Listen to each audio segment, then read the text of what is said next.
Hello everyone, কেমন আছো তোমরা সবাই? আশা করছি সবাই অনেক ভালো আছো, আমি অনেক ভালো আছি।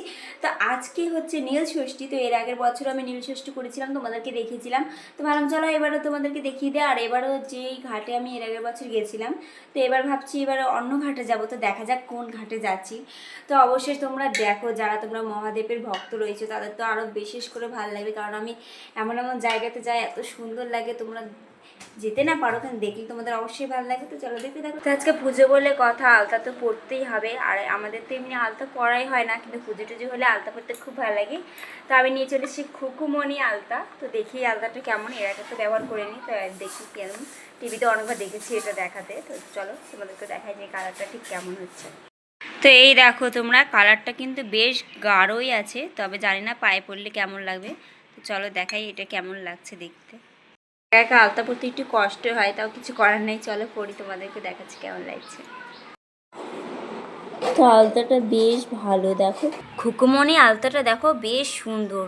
কি সুন্দর দেখো কালার হয়েছে, কত সুন্দর। আমি এর আগে এত আলতা লাগিয়েছি, সব জলের মতন ধুলেও চলে যায়, কিন্তু এই আলতাটা দেখো কি সুন্দর কালার হয়েছে, খুব সুন্দর লাগছে। তো যারা যারা অনেক আলতা নিচ্ছ কিন্তু কালার হচ্ছে না, তারা খুকুমণিটা একবার ট্রাই করতে পারো। তো আমি পরেছিলাম এই শাড়িটা, তো ভাবছি এই শাড়িটা পরে যাব। দেখো কেমন লাগছে এটা। তো ভাবছি এই শাড়িটা পরে যাই। তো রেডি টেডি হয়নি, তারপর আসতে দেওয়ার সময় তোমাদের সাথে দেখা হচ্ছে। এটা তো আমি এই ব্যাগটার মধ্যে সব গুছিয়ে নিয়েছি। হাতে করে নিয়ে গেলে অনেক খাটনি লাগে, অনেক ভারী লাগে, এই জন্য ব্যাগে নিয়ে নিচ্ছি। তো পরে ওখানে গিয়ে গুছিয়ে নেব। দেখো ব্যাগের মধ্যে ফুল টুল যা লাগে সব কিছু এখানে নিয়ে নিয়েছি। এখন আছি আমরা রাস্তাতে, এখন হেঁটে হেঁটেই যাবো ভাবছি। তো দেখি কি করা যায়, যাবো তো হেঁটে হেঁটে, আসবো কিসে করে সেটা পরে ভেবে দেখবো। তো এখন তো হেঁটে হেঁটে যাচ্ছি। তো আমরা গঙ্গার অনেক কাছে চলে এসেছি। তো সামনে একটা মন্দির আছে, দেখো কি সুন্দর সাজিয়েছে আর কতটা ভিড় হয়েছে মন্দিরে।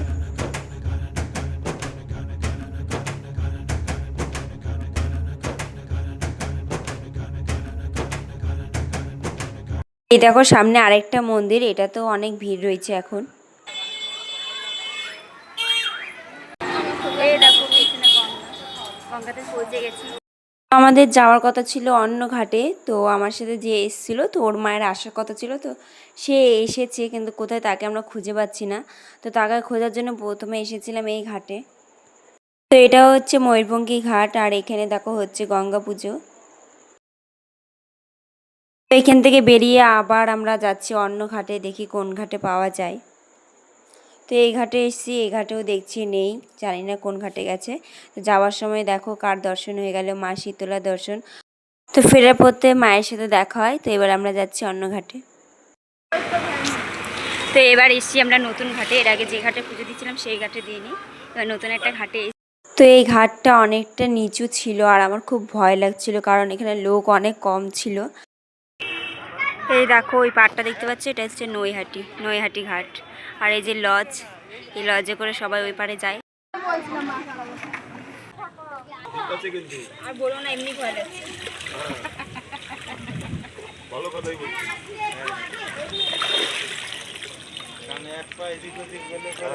তো এখানে আমার এমনিতেই ভয় লাগছিল, তারপরে একটা কাকু আমাকে বারবার বলছিল যে দেখো ডুবে যেও না, চলে যেও না, নাহলে কেউ তোমাকে বাঁচাবে না। আর আমি তো সাঁতার জানি না, এই জন্য আরেকটু ভয় করছিল। মা গঙ্গাকে আম দিয়ে আমরা বেরিয়ে পড়লাম, অন্য মন্দিরে যাব পুজো দিতে। যেহেতু এই মন্দিরে পুরোহিত ছিল না, পুরোহিত ছাড়া তো পুজো দেওয়া যাবে না। তো আমরা এখন যাচ্ছি অন্য কোনো ঘাটে, তো দেখি ওখানে পুরোহিত পাওয়া যায় নাকি। তো আমরা চলে এসেছি এই ঘাটে। তো এই ঘাটে চলে তো এসেছি, কিন্তু এখানে কোনো পুরোহিত নেই। তো এমনি আমরা এখানে জল ঢেলেছি। তো জল মোমবাতি প্রদীপ জ্বালিয়ে আবার আমরা যাব অন্য কোথাও, যেখানে পুজো দিতে পারবো। দেখি কোথায় এখনও ঠাকুরমশাই রয়েছে, কোথায় পুজো দেওয়া যায়। সকাল থেকে হাজার হাজার লোক এখানে পুজো দিয়েছে, সেই জন্য এখন সব পরিষ্কার করা হচ্ছে, যেহেতু আবার পুজো শুরু হবে নতুন করে। তো সেই জন্য এখানে পুরোহিত তো আমি পেলাম না, তো কোনো মতন এখানে আমি জল ঢেলেই আমি এখান থেকে বেরিয়ে পড়লাম। আমি এখন শুধু ভাবছি আদৌ পুরোহিত পাবো তো, পুজো করতে পারবো তো। তো দেখা যাক কি হয়। অবশেষে এই মন্দিরটাতে এলাম, তো এখানে দেখলাম এখনও পুজো হচ্ছে, তো এখানে আমি পুজোটা সেরে নিলাম।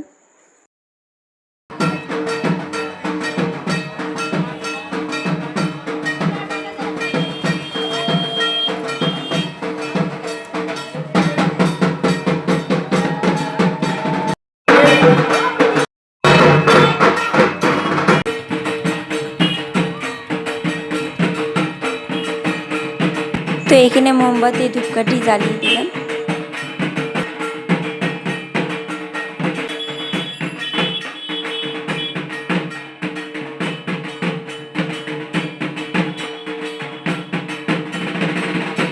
পুজো তো আমার হয়ে গেল, তো এখন যাচ্ছি আমি বাড়িতে গিয়ে তারপরে দেখা হচ্ছে, টাটা। তো বাড়ি ফিরে আমি এখানে জ্বালিয়ে দিয়েছি প্রদীপ, যেটা আসল, মানে যারা ছেলের জন্য বা মেয়ের জন্য প্রার্থনা করে তো তাদের জন্য প্রদীপ জ্বালাতে হয়। তো আমি এখানে প্রদীপ জ্বালিয়ে তারপরে বসে গেছিলাম সাবু মাখতে। তো এখানে অনেক কয়জনের সাবু আমি একসাথে মেখেছি। তো পুজো টুজো আমার হয়ে গেছে, সব কাজ বাজ শেষ। তো এখন আমি শাড়ি খুলে খেয়ে দিয়ে একটু রেস্ট করব, তারপরে পাশের বাড়ি পুজো হচ্ছে, ওখানেও একটু যেতে হবে। So bye bye.